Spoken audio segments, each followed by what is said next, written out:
Yeah guys, so we're back. If you guys are wondering what's going on, it's 2 o'clock in the morning. Working on a weekend like usual. And I've decided we're going to throw together the crank for the B18 VTEC turbo build. We've got the crankshaft prepped already. I just simply didn't have this at the shop because we had capacity, and I figured I'd slip in some extra time to get through this guy. So in the previous video you'll see we tossed the block.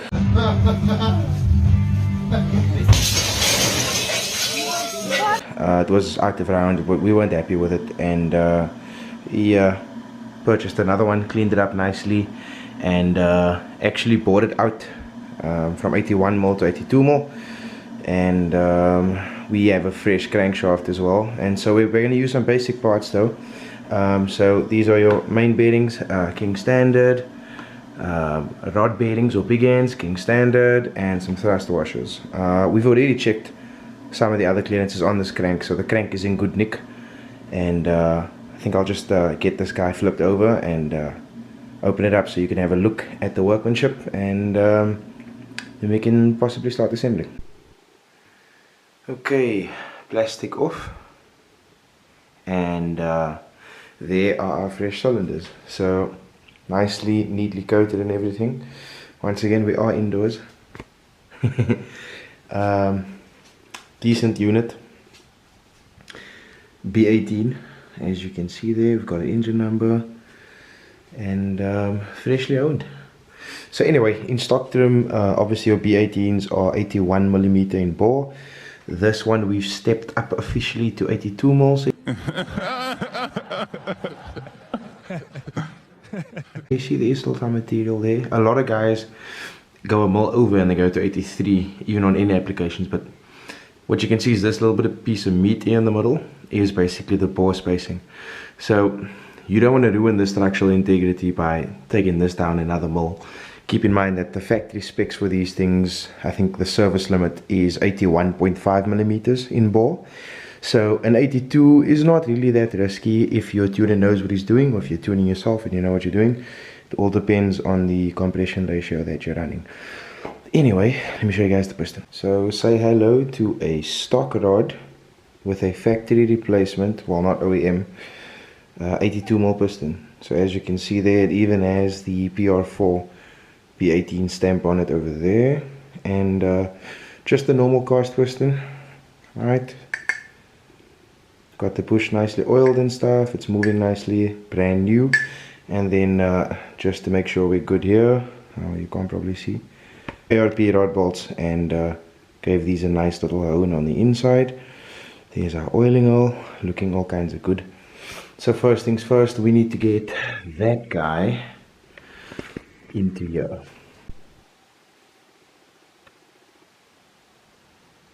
Okay boys, so this is the bottom end. Obviously we are going to nestle the crankshaft in there nice and tightly.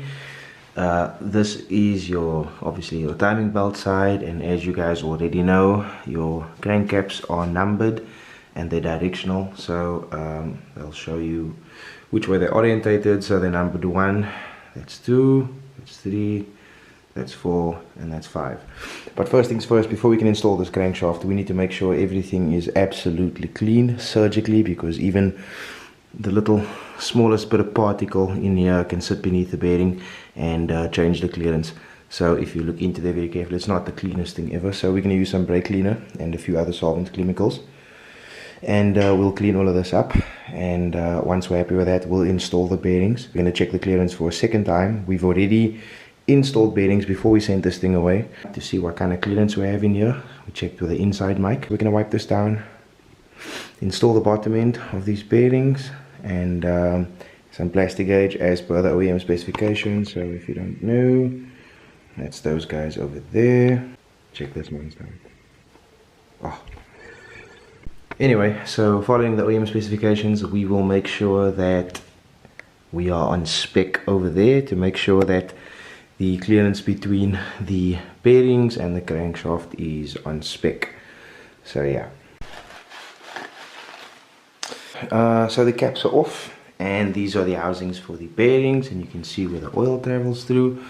Just to give you perspective, before I even used any chemicals, yeah, see, that's all dirt, and these are the little things that affect the reliability of a motor, or even the specs on your clearances. Good old-fashioned king bearings, as you can see, MB5259AM. For those of you guys who need it, MB obviously standing for main bearing, and as you can see, made in Israel. So these are the OGs. We will be throwing these guys into here. Let me just open the packet so you guys have an idea. They come packaged nicely and pre-oiled as well. This is your set of main bearings, and yeah. So keep in mind that on the bottom end, the bearing that comes over here has an oiling journal over there. So if you look at the front bearing, it's a flat unit because that goes onto those crank caps over there. Focus, focus, focus. Okay, it's not going to focus. And then you get the ones with the oiling hole, which obviously belong in there. Yeah. Where were we? Oh yeah, just figured I'd show you guys. So here's two bearings already installed. You notice the oiling holes. There's one guy over there, and there's the other one down there, as you can see. So long story short, those are two bearings over there. These are the housings, and as you can see, there's a little tang there, just a little bit of a slot. And if you look on the bearing, there's a tang there, so that guy needs to be aligned into that groove. So it's fairly simple. All you're going to do is place the bearing inside its appropriate slot. Make sure it's nice and square, it's not going anywhere, and then it's in line with the tang, as you can see. Flush there and flush here, so there's a bearing installed. That one is standard. Yeah, so let's get this last one in, and then we can walk through the process. On that topic, all the bearings are in, and like I said, any bit of dirt can change the clearance. A lot of people don't realize that these things come lubricated. So if you had to take one bearing, and you can see me just wiping it, yeah, there's a bit of dirt there. We just want to make sure that they're all adequately clean and have no lubrication on them for this part of checking the clearance. So check there immediately. I don't know if you guys can see that. Got a bit of darkness. So in goes our in-house polished crankshaft. Stock B18B20. Just gave it a little bit of polish on the journals. It's in standard trim. So we do this in-house as well. And now just to clean off the caps and install the upper part of the bearings, and then check those clearances. So here is the main cap with the bearing installed. If you look very carefully, you'll see I placed plastic gauge down the center of every journal. So very analog, old school method of checking clearances, but I mean, yeah, the more you do the better. Well, not necessarily, but either way, I love it.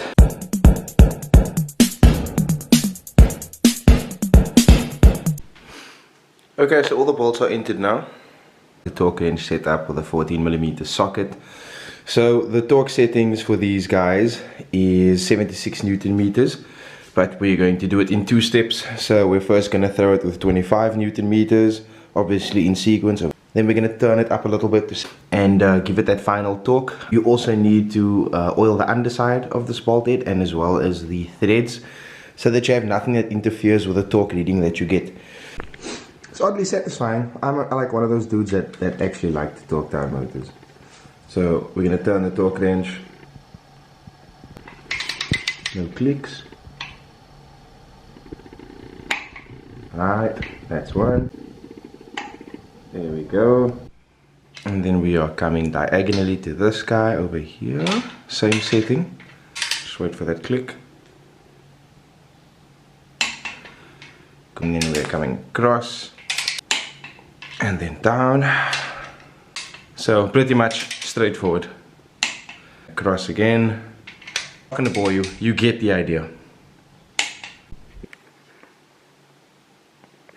Right, first round is done, and now we are on 76 Newton meters, and just gonna take the full torque now. Oh, this is gonna take some work.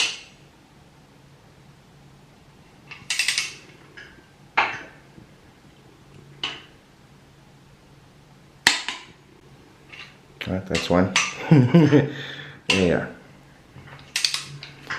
Also note, you have to make sure none of the bolts slip. There we go. There we go. And then this guy over here. Ah, it's a lot of force. Check out the whole stand is moving. A little bit more. There we go. So as you guys can see, all the main caps have been loosened already. The difference with this is obviously this crankshaft can warp. And if you noticed in the torque sequence, we torqued it from the inside outwards. So to remove the crank, it's the same procedure in reverse. So we're removing it from the outside towards the inside. We have our indentations. See that there? Here's another one over there. And over there. And over there.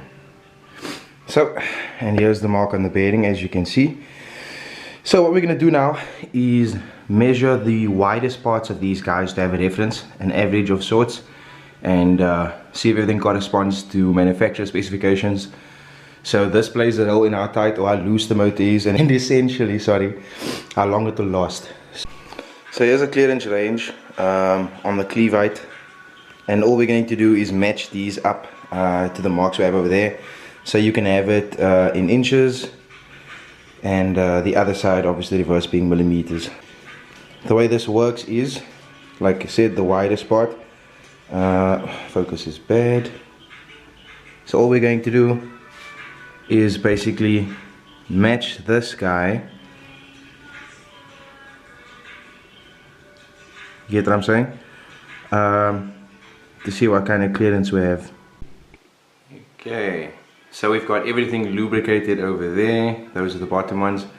Then we need to add the thrust washers and lubricate the face of the thrust washers. There we are, all lubed up, and time to get these caps on. Thrust washers are in, as you can see there on the sides. Okay guys, thanks for tuning in again. So our crankshaft is home officially, and as you can see, nice and smooth. The assembly lube obviously plays a role because it's of a thicker viscosity, so you'll definitely feel it on an engine if you assemble with it, but I mean, that's delicious.